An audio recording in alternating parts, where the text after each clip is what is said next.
Maharajganj block क्षेत्र में 4.5 वर्षों के कार्यकाल को लेकर जब पत्रकारों ने ब्लॉक प्रमुख प्रतिनिधि से विकास कार्यों का श्वेत पत्र जारी करने का सवाल किया तो उन्होंने इस पर स्पष्ट जवाब देने से किनारा करते हुए इधर उधर की बातों का सहारा लिया।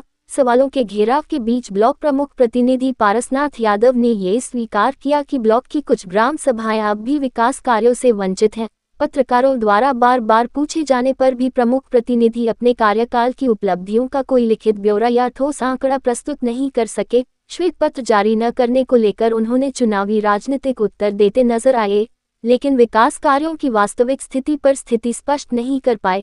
इसी दौरान उन्होंने ये भी माना कि संसाधनों की कमी के कारण सभी ग्राम सभाओं में समान रूप से विकास कार्य नहीं हो पाए। ब्लॉक प्रमुख प्रतिनिधि की इस स्वीकारोक्ति के बाद क्षेत्र में विकास कार्यों को लेकर सवाल खड़े हो गए हैं। क्षेत्र के लोगों का कहना है कि कई ग्राम सभाओं में सड़क, नाली, आवास और अन्य बुनियादी सुविधाओं का अभाव आज भी बना हुआ है। क्षेत्र के लोगों का ये भी कहना है कि ब्लॉक स्तर पर किए गए कार्यों का श्वेत पत्र सार्वजनिक किया जाए, जिससे वास्तविक स्थिति सामने आ सके। वहीं विपक्षी जनप्रतिनिधियों ने भी इस मुद्दे को लेकर ब्लॉक प्रमुख प्रतिनिधि पर निशाना साधते हुए कहा कि यदि कार्यकाल में व्यापक विकास हुआ है तो श्वेत पत्र जारी करने से परहेज क्यों किया जा रहा है।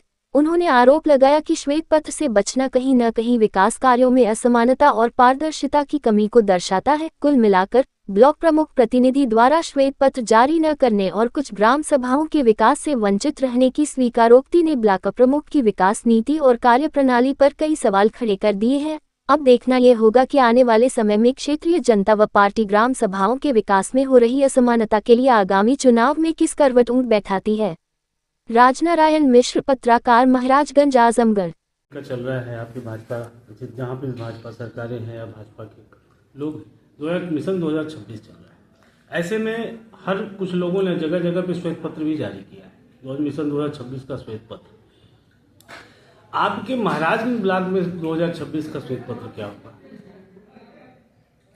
अभी तो हम लोग जो सत्र चल रहा है अपने कार्यकाल का, पहले तो जो मिला है उसे जनता के बीच पहुंचाने का काम किया जा रहा है।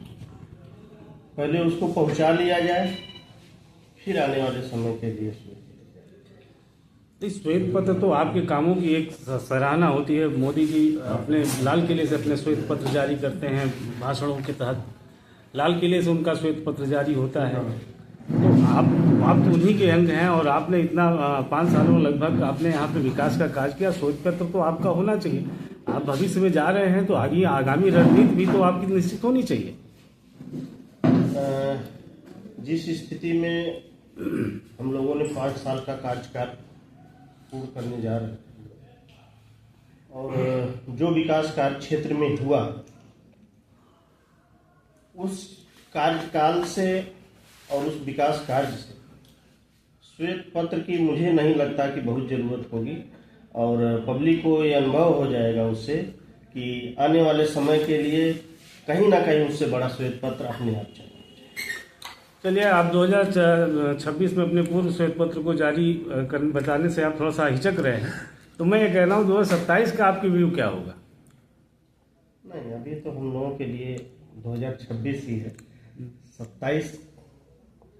26 के बाद जो कुछ नहीं, अन्य लोग तो अपने 2027 के लोग लेके तैयारी करें। 26 पे तो उनका प्रभाव, उनका जो कार्यक्रम है वो थोड़ा सा डिले चल रहा है, लेकिन 27 को तो लोग लगा के बैठे। अभी तो अपने स्तर से और पार्टी के स्तर से मैं एक तरीके से 2026 के लिए हूँ, बाकी तो आगे।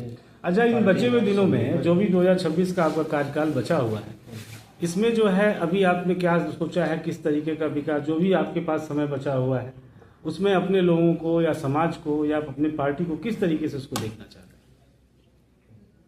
हैं? मैं अभी जो भी कार्यकाल बचा हुआ मेरा है और उसमें जो भी संसाधन हमारे निधि क्षेत्र पंचायत के अंतर्गत आ रहे हैं उससे मतलब ये विचार बना लिया गया है और वो कार्ययोजना के अनुसार जो अधूरे काम रह गए वो निश्चित तौर से उनको पूरा कराना और जो ग्राम सभाएं हमारे विकास कार्य से वंचित रही हैं उनमें विकास कार्य करना। देखिए प्रमुख जी, जैसे आपने कहा कि जो ग्राम सभाएं विकास से वंचित हो गई हैं, ये तो मुझे लगता है कि बड़ी अशोभनीय बात है कि लगभग 4.5 साल से अधिक का समय बीत चुका है और अगर महाराजगंज विकास का कोई ग्राम सभा अगर विकास से वंचित है तो इसको तो मैं मानूंगा कि आपकी कर्तव्य निष्ठा उसके प्रति नहीं है। नहीं, अगर सबसे बड़ा यह है कि वो संसाधन के मुताबिक, संसाधन के अभाव में अगर कहीं पीछे है तो निश्चित तौर से आपकी मार्ग की कार्य योजना या आगे के काम से